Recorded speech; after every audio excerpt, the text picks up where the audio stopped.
Bruha talaga yung Ivy na yun. Niloko niya ako, niloko niya tayo. Kaya pala hindi nag-presume Daddy. Kasi walang bisa yung kasal niyo ni Tita Ivy. Meaning, hindi ko pa rin siya mami. Karapat ang kinakasama lang ng loob ko. Umasa ako. Umasa tayo. Na siya yung karapat-dapat na babae. Yung pala, dapat sana, hindi lang ako kay Winnie. Winnie, pasensya ka na. Hindi ako nakinig sa'yo. Tsaka, nakapagsalita ako kita ng masama. Sorry. Kalimutan na natin yung Daddy Bong. Ang pagtuunan na lang natin ng pansin ay yung paghahanap ng tamang babae. Yung makakapigil sa sumpa. Etong tanong.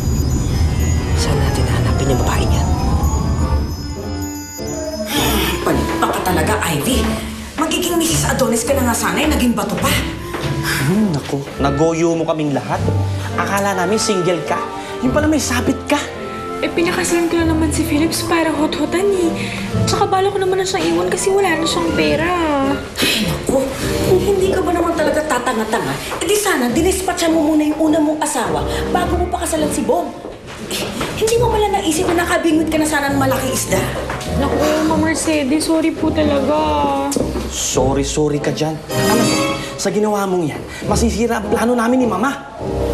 Not really, Marco. Luckily for us, this fiasco might just turn out to our advantage.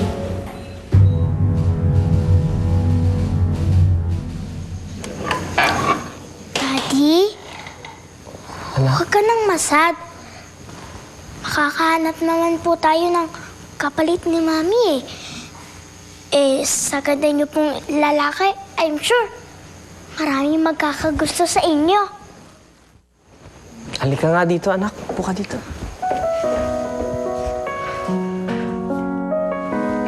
Careful. Okay. Ang galing mo talaga, anak, ano? Lagi mo ako napapasmile kasi ang galing-galing mo mang bola. Sabi niyo dati, nasa heaven na si Mami. Kaya, lagi niya po tayong binabantayan. Tama ka dyan, anak. Talagang pinapanood tayo ni Mami. Pero, why do you ask for help?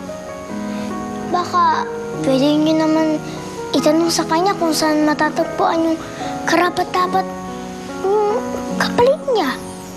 Alam mo, anak, sa totoo lang, kahit mahanap natin yung babaeng magiging kapalit niya, walang kapantay ang mami mo. She was the best wife. And she was the best mom in the world. Anak, pinapangako ko sa'yo, kahit hindi natin mahanap yung babaeng yan,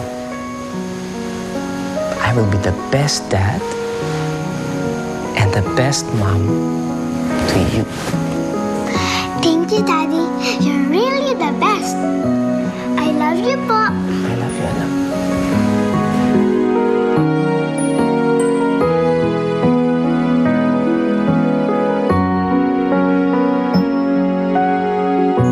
Halika, Winnie. Samahan mo ko kumain. Di ba favorite mo yung peanut butter? Wala akong gana kumain eh. Iniisip ko kung paano ko tutulungan yung daddy mo. Sabi ni mga Ador, mahirap pag-isip kapag walang laman yung tiyan. Kaya sige na, kumain ka na muna. Naku, ayan na naman yung pinsa mong kontrabida. Bakit dito ka kumakain? At hindi doon sa kantin? Nahihiya ka pa sa mga classmate natin? Hindi, Lily. Mas malamig kasi dito sa labas eh. Liar!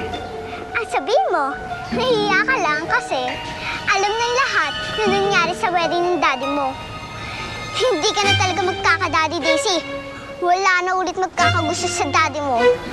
Dahil crazy siya!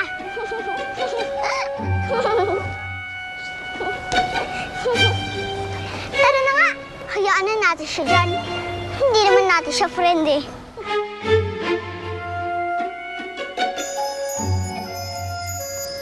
Nako ha, sumusobra na yung pinsan mo ha. Gusto mo gamitan ko ng magic? Lagyan natin ng siyo para tumigil na sa kakadaldal ha, Daisy?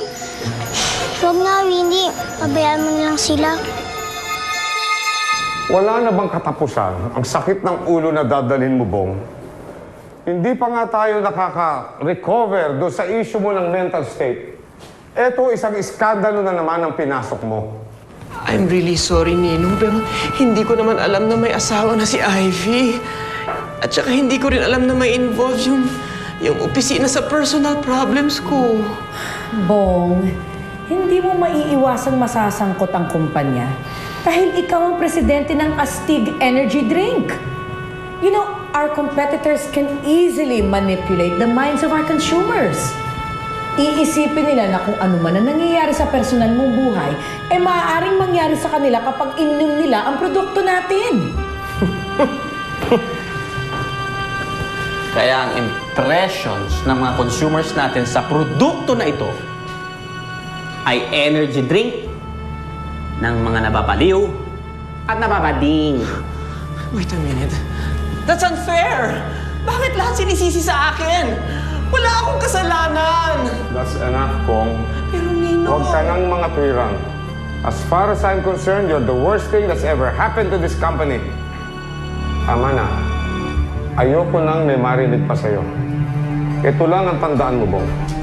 Kapag hindi ka pa nagpakatino, makabubuti pa mag-resign ka na lang sa company.